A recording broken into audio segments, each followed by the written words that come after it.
ایک شخص عمیر یا بلال نے رسول اللہ صلی اللہ علیہ وسلم سے پڑی ہوئی چیز کے بارے میں دریافت کیا۔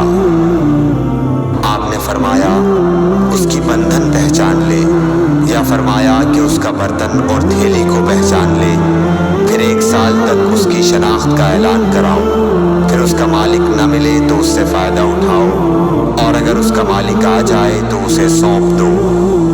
اس نے پوچھا کہ اچھا گم شدہ اونٹ کے بارے میں کیا حکم ہے؟ آپ کو اس قدر غصہ آ گیا کہ رخسار مبارک سرخ ہو گئے، یا راوی نے یہ کہا کہ آپ کا چہرہ سرخ ہو گیا۔ یہ سن کر آپ صلی اللہ علیہ وسلم نے فرمایا، تجھے اونٹ سے کیا واسطہ؟ اس کے ساتھ خود اس کی مشک ہے اور اس کے پاؤں کے سم ہیں، وہ خود پانی پر پہنچے گا اور خود پی لے گا اور خود درخت پر چرے گا، لہٰذا اسے چھوڑ دو یہاں تک کہ اس کا مالک مل جائے۔ اس نے کہا کہ اچھا گم شدہ بکری کے بارے میں کیا ارشاد ہے؟